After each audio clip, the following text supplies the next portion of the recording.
What up, YouTube? In this video, I want to talk about high intensity training and fatigue and finding the sweet spot, the balance to where you get the most out of your set while also not crashing your central nervous system.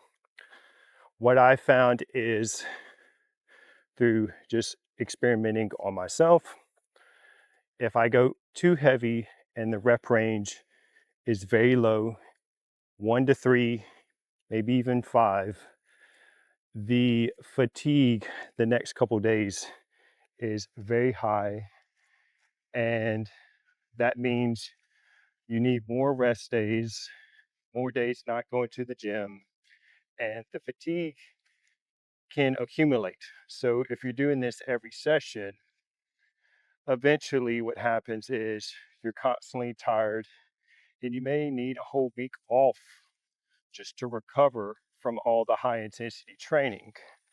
So what I've been doing for the month of November is I'm still pushing myself to failure, but the rep range is a little higher. So the weight isn't as heavy. So it's not my 1 rep max, but it's still heavy enough to stimulate muscle growth.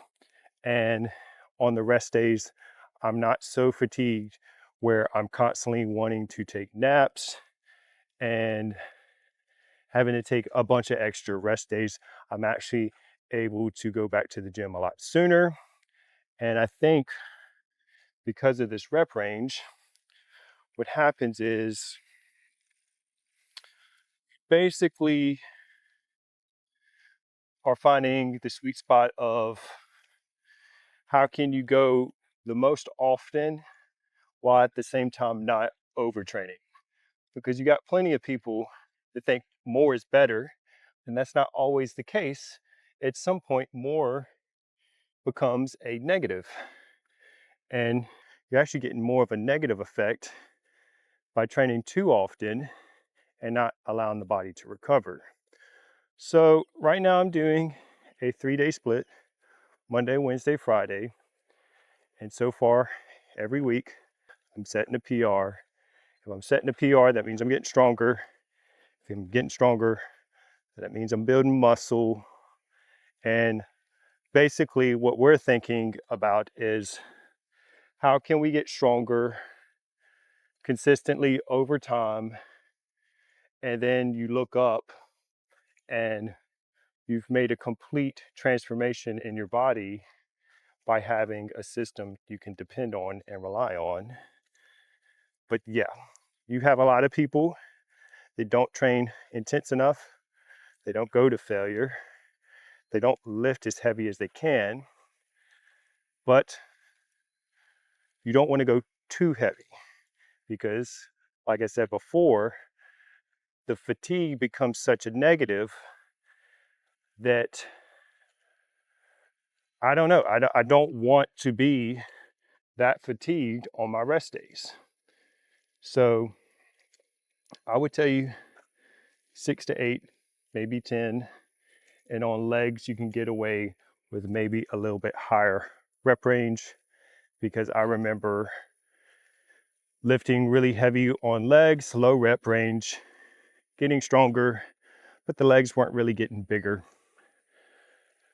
You got plenty of guys that can lift really heavy, but their legs are not that developed, or they don't have much mass. So I would say probably get away with a little bit higher range.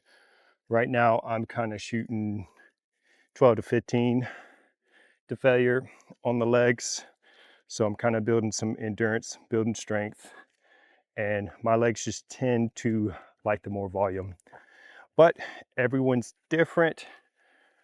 All of these topics are things you're going to have to experiment and try for yourself, and you see what works best for you, because at the end of the day, it's the routine that you can stick with and be consistent with over the long period of time. I've consistently worked out since 2007. Now, granted, I did a lot of things wrong, but I was consistent, and it gave me a pretty toned physique. Now I'm looking at more towards mass and strength as I get older, and that's why I jumped on the high intensity train. And then I really started to figure out, okay, what does failure look like compared to my old workouts? And now I have that as a reference to know if I'm pushing myself or not. But your best bet is going to be this. You get a logbook, you find a weight on each exercise where you're hitting failure around 6 to 8, and each week you either go up in reps, you try to beat that, or you go up in weight. So for example, if you can only shoulder press a 30-pound dumbbell for 8, next week you got to be 8. And if you're doing 12 or 15, then the next week you can go up to 35, and so on. And if you do this over the course of months and a year, that person that started at 30 pounds is now at 60 pounds, 70 pounds. This will be how you grow. Get stronger and beat your record last week. That's my goal, and I've kind of turned it into like a video game. So if you're competitive, if you've been into sports, you like to win, you like to get excited about going to the gym, you want going to the gym to be fun. You don't want to dread it. So having that book, or even on your phone, but I recommend a book. I like writing down my numbers and looking at it. I have a book for each year that I worked out where I can actually go back and see how much stronger I've gotten over the years. But what you want to do is going into the workout, have a plan, you know exactly what you're going to do. You look at those numbers and you're like, all right, today we're beating that. We're beating the old version of ourselves. And that will get you excited. The motivation will be there. You'll feel great after beating your last week's record. And it keeps it fun, keeps it fresh. That's what I would recommend. But yeah, let me know in the comments below. Don't forget to like, comment, subscribe.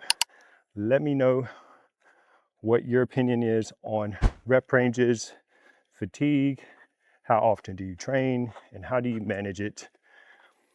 I was doing 2 days a week, very heavy, but the fatigue started to accumulate, so I took a week off, and now I'm doing 3 days a week where the rep range is a little bit higher, fatigue isn't as bad, and I'm still getting stronger, and I'm still seeing progress in the gym.